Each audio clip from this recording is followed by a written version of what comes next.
Okay, so you've sent us a ton of research on cholesterol and heart health. Yeah. Looks like you're ready to really get into it. Really go deep. Yeah.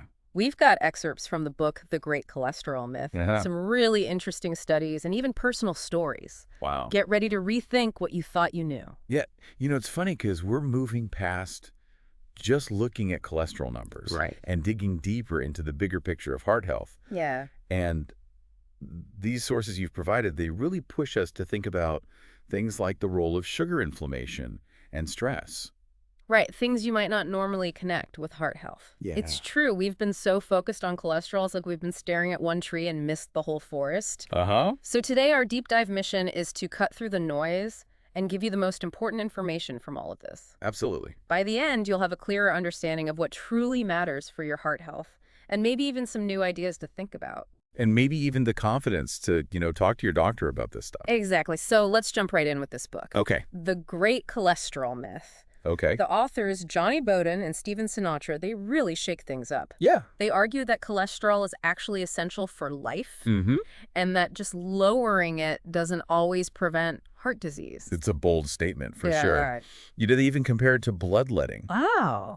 back in the day, Oh, yeah. which was, standard medical practice for centuries. Right. But it was based on bad science. Totally makes you wonder what medical practices we accept today might be questioned in the future. Right. Absolutely. And they share this crazy story about a federal judge named Silvio who had really bad memory loss while taking statins. Oh, wow. But when he stopped taking the medication and started eating cholesterol-rich foods like eggs, his memory came back. That's amazing. I mean, And you think twice. it does. It really makes you think about the, potential downsides to these medications For sure. that are so commonly prescribed. Yeah. Silvio's case raises an important question about the balance between lowering cholesterol and the possible bad effects. It does. Makes us remember to think about the whole person and not just focus on one measurement. Mm-hmm. Speaking of questioning things, if cholesterol isn't the main problem, then what is? That's the question, right?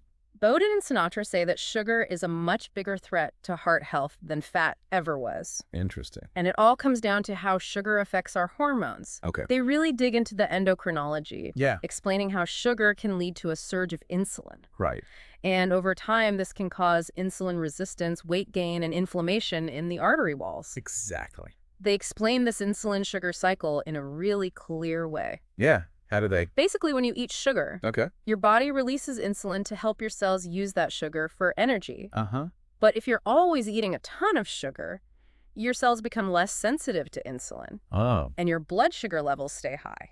I see. And this constant high blood sugar and insulin has all these negative effects, like more inflammation, which we know is a major cause of heart disease. Wow. And here's where it gets really interesting. Okay. The book also talks about how the sugar industry has used tactics that are similar to the tobacco industry to downplay sugar's harmful effects and suppress research findings. Oh, wow. They even give examples of the sugar industry lobbying against dietary guidelines that tell people to limit sugar. Oh, wow. They even threaten to stop giving money to the World Health Organization. Wow. That's pretty powerful. Makes you wonder about how industry influences public health policy. It does. It's like we've seen this before. Right, with tobacco. Yeah. The risks were hidden for so long. For years. It feels like the same thing's happening with sugar. Yeah. Now let's talk about the traditional diet heart hypothesis. Okay. This idea that saturated fat raises cholesterol, which then causes heart disease. Yeah. The sources you sent really challenge this belief. Okay. So. Well, they bring up the famous 7 countries study, Uh-huh. which was super influential in promoting this idea. Yeah. But it turns out the study might have been flawed. Really? The lead researcher, Ansel Keys, he seemed to only use data from countries that supported his theory and ignored data that didn't. Wow. So he's picking and choosing. Exactly. It reminds us to always be critical of where information comes from Right. and who paid for the research. It's so important. So how do we get a more accurate understanding of this complicated issue? Well, the sources talk about meta-analyses, Okay. which are studies that combine information from many smaller studies Uh-huh. to give a more complete picture. Okay. And one meta-analysis they mentioned found no clear connection between saturated fat and heart disease. Wow. So that really challenges the old way of thinking. Yeah, it does. Then they also talk about alternative ways to measure heart health, like the triglyceride to HDL ratio. Okay, why might this be a better indicator than total cholesterol? Well, it looks at the balance between different types of fats in your blood. Uh-huh. High triglycerides, which are a type of fat, are linked with higher risk, Okay, while high HDL, the good cholesterol, is protective. I see. So this ratio gives us a more detailed look at your heart health. Interesting. It sounds like we might need to change how we think about cholesterol and heart health. Yeah. Let's talk about statins. Okay. These are the most prescribed drugs for lowering cholesterol. Mm. And while a lot of doctors say they're good, the sources you sent us bring up some important points about them. Like what? Well, researchers like Stephanie Seneff and Dwayne Graveline have expressed concerns about the possible side effects of statins. Okay. Dr. Graveline, who is an astronaut, even wrote a book Oh, wow. called Lipitor, Thief of Memory, Really? about his own experience with statin-induced amnesia. Oh my gosh, that's really scary. Yeah, it's a powerful first-hand account. It is. And it gets even more complicated because they talk about how statins can interfere with the production of CoQ10, Right. which is vital for energy and cell health. Yeah, and especially for the heart. Exactly. So the fact that statins can deplete CoQ10 is a serious concern. It is. But some research suggests that taking CoQ10 supplements might help reduce some of the side effects of statins. Interesting, the sources also mention a bunch of studies like the PROSPER study, the heart protection study, the Japanese lipid intervention trial, and the Jupiter trial. Wow, that's a lot. I know, right? Okay. That all offer different views on this statin debate. So it's complicated. It is, and it's important to remember that these studies are often done on specific groups of people, so the findings might not apply to everyone. Right. And there's always the question of, who funded the research. Exactly. Right. It seems like the debate over statins is far from over. Yeah. Now, this next part was really interesting to me. Okay. The sources emphasize a more holistic approach to heart health, one that goes beyond cholesterol and meds. I like that. They talk about the huge impact of stress on our hearts. Right. They cite Hans Selye's work on the general adaptation syndrome, Mm-hmm. which explains how our bodies respond to stress. First, we have that alarm reaction with adrenaline and cortisol. Right. Fight or flight. Exactly. Yeah. But if stress is constant, it can lead to exhaustion and problems with different systems in the body. Including the heart. Yes, and they tell this really sad story about baboons dying from heartbreak. Oh my gosh. Researchers separated baboon couples who had been together their whole lives. Wow. The males who could still see their former mates with new partners experienced such intense psychological stress Wow. that they literally died from its effects on their hearts. That's incredible. It really shows you the connection between the mind and body, It does. especially for heart health. Yeah, we often underestimate how much our emotions affect our physical health. We do? This makes you think, doesn't it? How much stress are you carrying around? Yeah. How might it be affecting your heart? Yeah, that's a good question to ask yourself. It is definitely something to think about. It is for sure. Absolutely. And the sources also point out some natural ways to support your heart.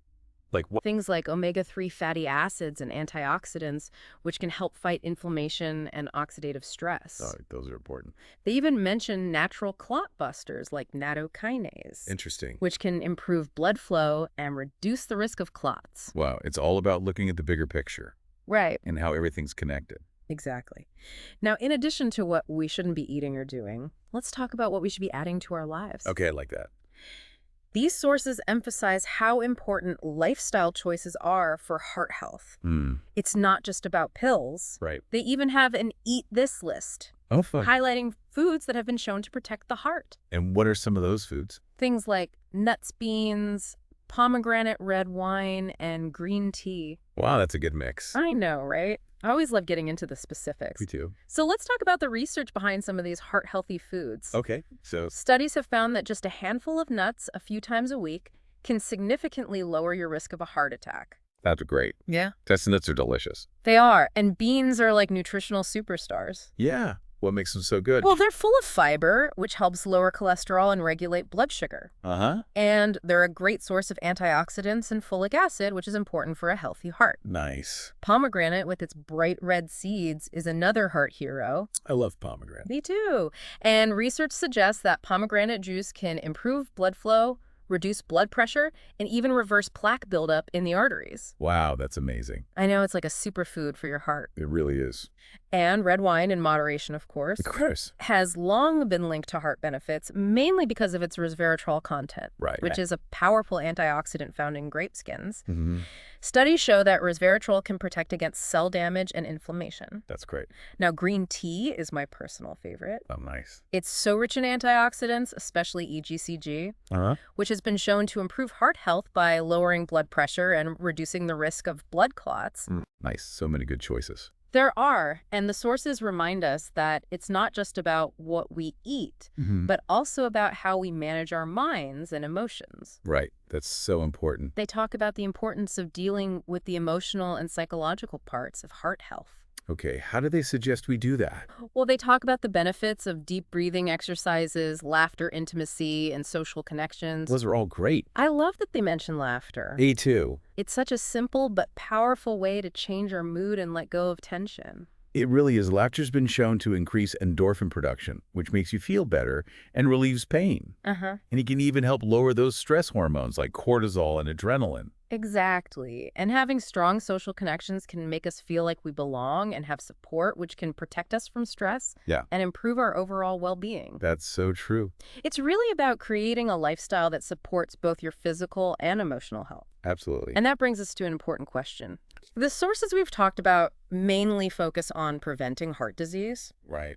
but what about reversing it? Oh, that's a good question. Is that even possible? It's interesting because that's not really covered in these sources. Yeah. But there's a lot of research out there suggesting that lifestyle changes can not only prevent, but also reverse heart disease. Really? Yeah. And actually, some of the things we've been talking about, like the Eat This list Uh-huh. and those natural clot busters might play a role in that. So maybe reversing a heart disease is more in our control than we think. It's possible. Yeah. It's definitely something to look into. Yeah, it's an area that needs more research. It does for sure. And it reminds us that our bodies have an incredible ability to heal and renew. They do. Okay, we've covered a lot, but it feels like we've only scratched the surface. We have. There's so much more to explore. We've learned that cholesterol might not be the enemy we thought it was. Uh-huh. Sugar plays a big role, Right. and stress management is crucial. Couldn't agree more. It's about a holistic approach Exactly. and seeing the big picture. Looking at all the different factors. Exactly. And we'll be back in a moment to go even deeper into some of the fascinating details from these sources. Can't wait. Stay with us. You know, before the break, we were talking about those natural approaches to heart health. Mm. And I wanted to get into those natural clot busters Oh, yeah. that the sources mentioned. Nattokinase and lumbrokinase. Yeah, they sound pretty intense. They do, and I gotta admit, those names are a little intimidating. Yeah. What are they exactly, and how do they work? They're enzymes. And get this, Okay. they come from natto, which is a fermented soybean food from Japan, Okay. and earthworms. Earthworms. Okay, that's not something you hear every day. I know, right? It sounds a little strange. But they've both been shown to be really good at breaking down fibrin, Okay. which is a protein that helps blood clot. So if you have too much fibrin, your blood gets thick, Yeah. and that can lead to clots. Right. So is that where these natural clot busters come in? Exactly. They can help thin the blood and improve blood flow, which reduces the risk of those clots forming. And they work pretty fast too, right? Yeah, according to these sources, they work within minutes to hours.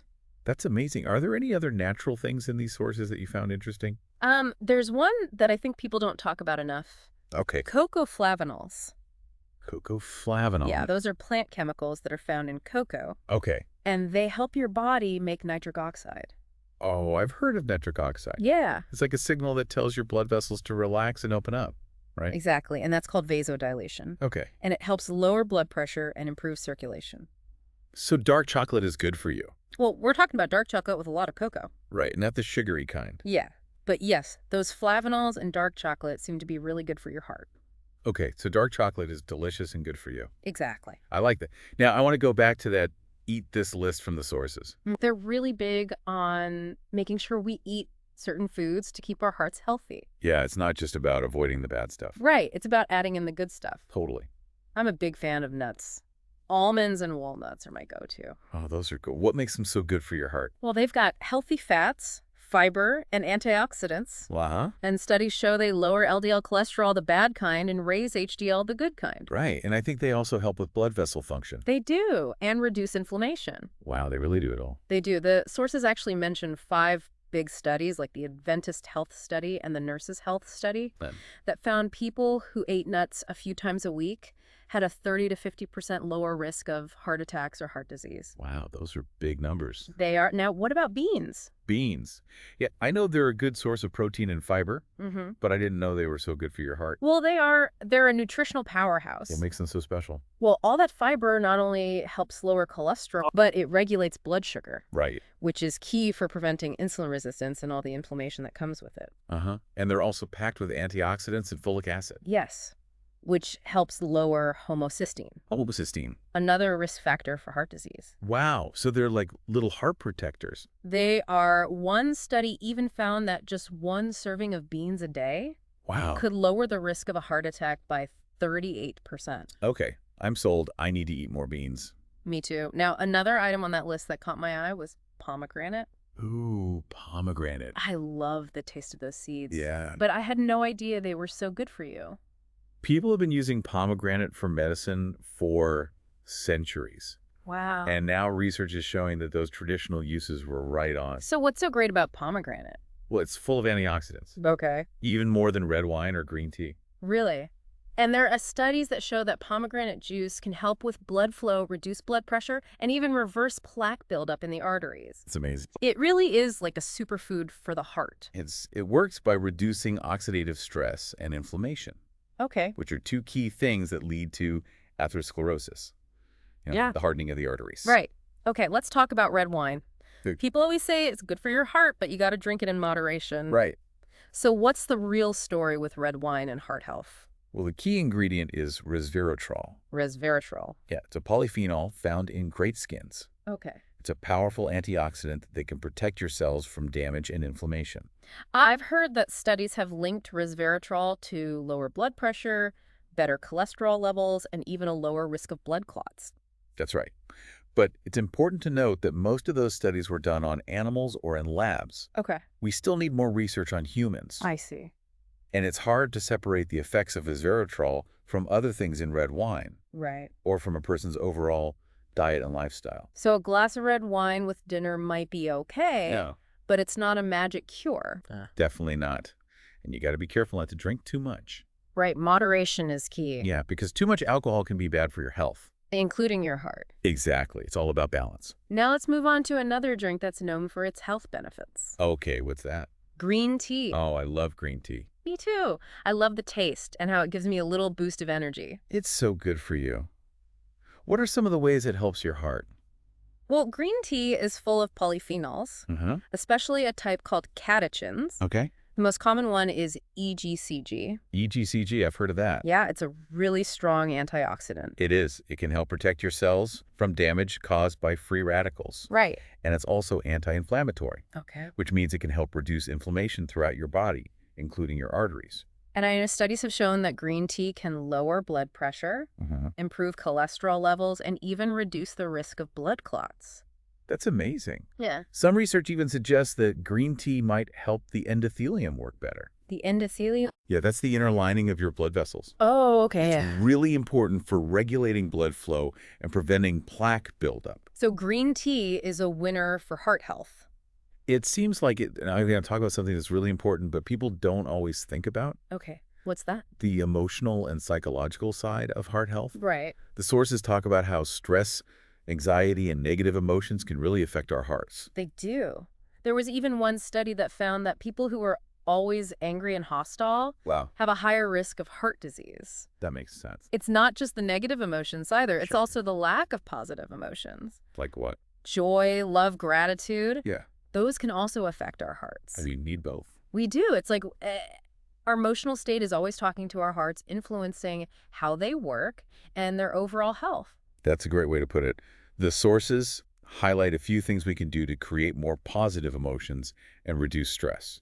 Things like deep breathing exercises, laughter, and building strong social connections. I love that they mention laughter. Me too. They It's such an easy way to change your mood. and release tension. Yeah, laughter has actually been shown to increase endorphin production, Uh-huh. which boosts your mood and helps with pain. Right. And it can even lower those stress hormones, cortisol and adrenaline. Exactly. Oh, And yeah. having Good friends and family around can make you feel like you belong and give you support, Yeah, which can help you deal with stress and just improve your overall well-being. that's so important. It is. And the sources also talk about how it's important to express your emotions in a healthy way. Right.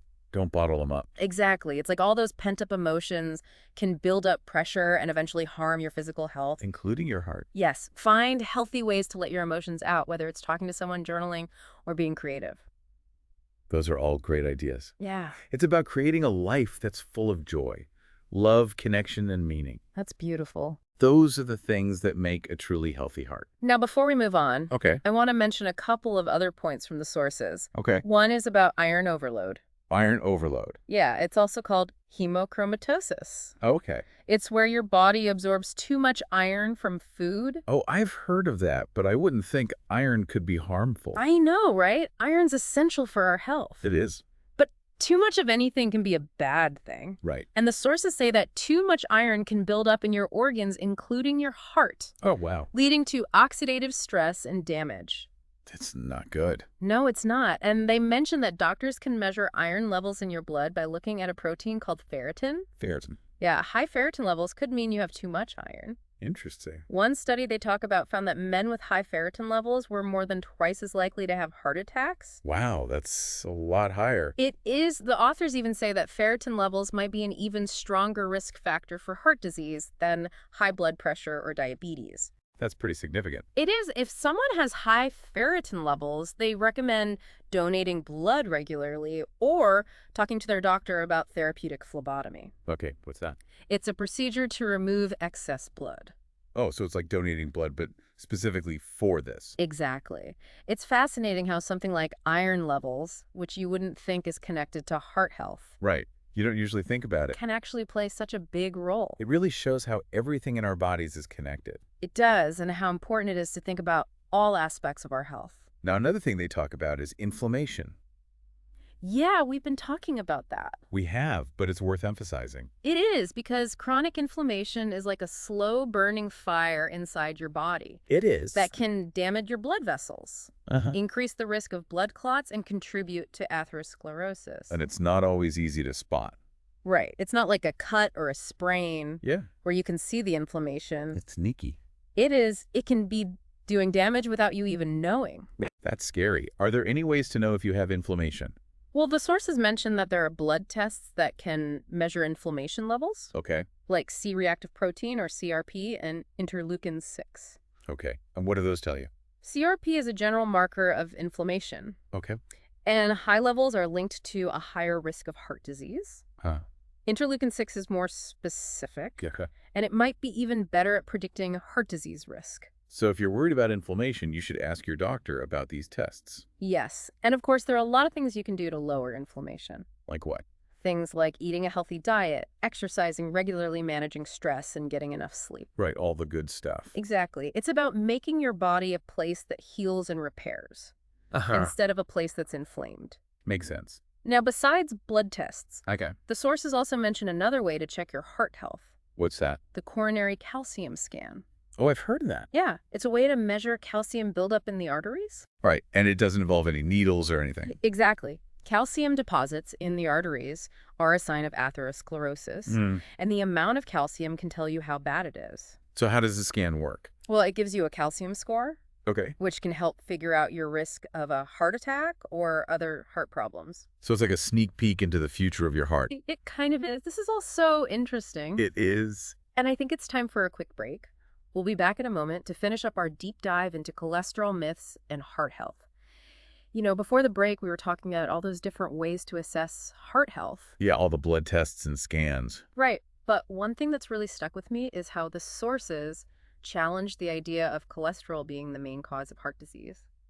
Yeah, it's like we've been so focused on cholesterol that we've missed some other important things. It's so true, and it's a good reminder to always question what we think we know and look at the bigger picture. Absolutely. And one thing I learned is that there are different types of cholesterol.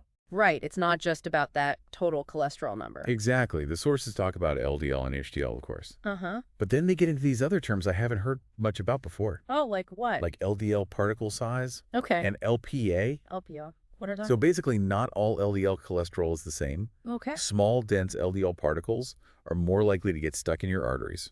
So they're the troublemakers? Yeah, but larger, fluffier LDL particles aren't as much of a problem. So even if your total cholesterol is low, you could still be at risk if you have a lot of those small, dense LDL particles or this LPA. Exactly. And LPA is another type of cholesterol that's really sticky. Sticky. Yeah, it tends to form clots. Oh, wow. So it's really important to get a complete lipid panel, It is. one that looks at all the different aspects of cholesterol. Yep, not just the total number. Okay, so we need the full picture. We do. Now, the sources also had some interesting things to say about statins. Oh, yeah. What did they say?